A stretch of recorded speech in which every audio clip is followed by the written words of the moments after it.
एक बार एक वैज्ञानिक ने एक टिड्डे को पकड़ा और उसे अपनी आवाज पर छलांग लगाना सिखाया। वैज्ञानिक टिड्डे से कहता, कूदो। टिड्डा उसकी आवाज सुनते ही जोर से छलांग लगा देता। अब वो वैज्ञानिक था तो प्रयोग करना तो बनता ही था। उन्होंने टिड्डे की छलांग पर प्रयोग किया। वैज्ञानिक ने उसकी एक टांग तोड़ दी और फिर बोला, कूदो। अब टिड्डे की छलांग की दूरी कम हो गई। वैज्ञानिक ने उसकी दूसरी टांग तोड़ दी और फिर बोला, कूदो। टिड्डे की छलांग और कम हो गई। अब तोड़ी गई उसकी तीसरी टांग। छलांग की दूरी और कम हो गई। एक एक करके बेचारे टिड्डे की सारी टांगें तोड़ दी गई। अब आखिरी टांग टूटने पर जब उसे कहा गया, कूदो, तो वो हिल भी नहीं पाया। अब वैज्ञानिक ने अपना निष्कर्ष अपनी डायरी में लिखा। जानते हो उसने क्या लिखा? जब टिड्डे की एक टांग तोड़ी गई तो वो थोड़ा बहरा हो गया। जब उसकी दूसरी टांग तोड़ी गई तो वो और बहरा हो गया।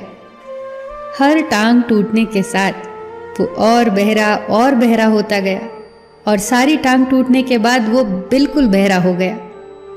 जोर जोर से चिल्लाने का भी उस पर कोई असर नहीं हुआ। वो तो अपनी जगह से हिला तक नहीं।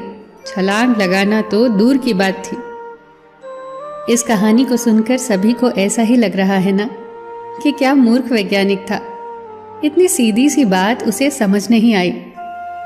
या कुछ लोग ये भी सोच रहे होंगे कि ये तो किसी बच्चे को भी पता है कि टिड्डे की छलांग उसकी टांग टूटने की वजह से कम होती जा रही थी, ना कि वो बहरा हो गया था। पर दोस्तों, हम सभी जीवन में कई बार ऐसे ही मूर्ख बन जाते हैं। कई बार जीवन में दो घटनाएं एक साथ ऐसे घटती हैं कि उनका एक दूसरे से कोई संबंध होता ही नहीं, फिर भी ऐसा लगता है कि गहरा संबंध है। कभी कभी दिखता कुछ और है, हमें समझ कुछ और आता है और वास्तव में होता कुछ और है। इसीलिए अगर पछताना नहीं है तो जीवन में जल्दबाजी में कोई निर्णय न ले। हमेशा समझबूझ का इस्तेमाल करें, सावधानी बरतें, नतीजे सोच विचार कर ही निकालें। दोस्तों, आपको ये छोटी छोटी कहानियाँ और उनकी सीख कैसी लग रही है, हमें कमेंट सेक्शन में ज़रूर बताइएगा। आप अपने सुझाव भी लिखिए जिससे हम और बेहतर करने की कोशिश करें।